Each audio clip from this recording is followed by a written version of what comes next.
بسم اللہ الرحمن الرحیم۔ السلام علیکم ورحمۃ اللہ وبرکاتہ۔ محترم سامعین، جنگیں جیتنے کے لیے تو بہت سارے ہتھیار استعمال کیے جاتے ہیں۔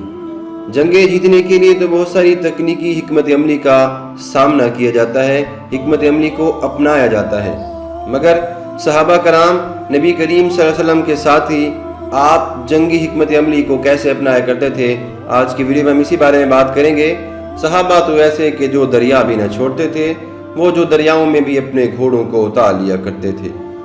صحابہ کرام کے وہ کارنامے جو میدان جنگ میں سامنے آئے۔ ویسے تو صحابہ کرام سارے کے سارے رضی اللہ تعالیٰ علیہ مجمعین گھر بار چھوڑنا، اپنے آبا و اجداد کا وطن چھوڑنا اور باپ دادا کے دین کو چھوڑنا، اسلام قبول کرنا اور حق کا ساتھ دینا، یہی ان کا سب سے بڑا کارنامہ ہے کہ جس کی کوئی مثال نہیں ملتی۔ مجموعی زندگی کے علاوہ جنگی زندگی میں بھی صحابہ کرام رضی اللہ تعالیٰ علیہ مجمعین بے مثال کارنامے سر انجام دیا کرتے تھے۔ صحابہ کرام رضی اللہ تعالیٰ علیہ مجمعین میدان جنگ میں بہادری اور دلیری کے ساتھ ساتھ فہم و فراست سے بھی کام لیتے اور جنگی تدابیر بھی اختیار کیا کرتے تھے۔ منجنیق کا استعمال۔ روم کی جنگوں میں قلعہ بہنسا کی لڑائی مشہور لڑائی ہے۔ اس میں صحابہ کرام کو کافی دشواریوں اور مصائب کا سامنا کرنا پڑا۔ یہاں کا بادشاہ بطلیموس انتہائی شاطر، مکار اور سرکش جرنیل تھا۔ یہ مسلمانوں کو کئی دفعہ دھوکہ دے چکا تھا۔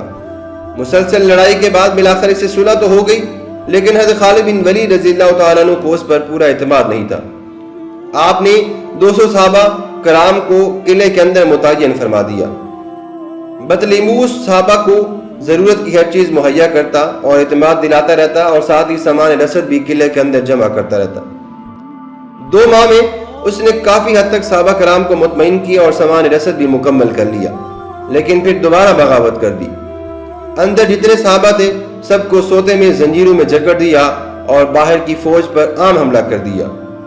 ایک مرتبہ پھر یہ شکست کھا کر قلعے کے اندر بند ہو گیا اور اندر والے قیدی صحابہ کو قلعے کی فصیل پر لا کر سب کے سامنے شہید کر دیا، جس سے صحابہ میں مزید غصہ پیدا ہو گیا۔ شہداء کو دفنانے کے بعد صحابہ حضرت خالد بن ولید کے پاس جمع ہوئے کہ اس قلعے کا علاج کیا جائے کہ اب اس جنگ کو 3 برس گزر چکے ہیں۔ ایک صحابی حضرت عبد الرزاق نے تجویز دی کہ آپ لوگ ہم چند ساتھیوں کو روئی کی بوریوں میں بھر دیں اور اسلحہ سمیت بند کر کے منجنیقوں کے ذریعے قلعے کی فصیل پر پھینک دیں۔ ہم بوریوں کو کاٹ کر نکل آئیں گے اور پھر کارروائی کریں گے۔ چنانچہ منجنیقوں کا استعمال کیا گیا اور رات کی تاریکی میں انہیں فصیل پر پھینکا گیا۔ انہوں نے فصیل پر پہنچ کر بوریاں کاٹی اور پہرے داروں کو قتل کر کے دروازہ کھول دیا۔ رات کی تاریکی میں اسلامی لشکر شہر میں داخل ہو گیا۔ ادھر شہر والے بھی جاگ گئے۔ اب ہر سڑک، ہر راستے اور ہر گلی کوچے میں دست بدست لڑائی ہونے لگی۔ لڑائی بڑی خونخوار تھی۔ جاری تھی لڑائی کہ بطلیموس حضرت خالد بن ولید کے ہتھے چڑھ گیا۔ آپ نے طاق کر نیزہ مارا جو اس کے سینے کے آر پار ہو گیا اور پھر تلوار مار کر اس کے سر کے 2 ٹکڑے کر دیے۔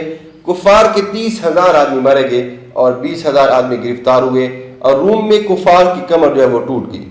روئی کی بوریوں میں چند آدمیوں کا اندر جانا بے شک بہادری اور حسن تدبیر کی ایسی مثالیں تھیں کہ جن کو آج بھی تاریخ نہیں بھلا سکتی۔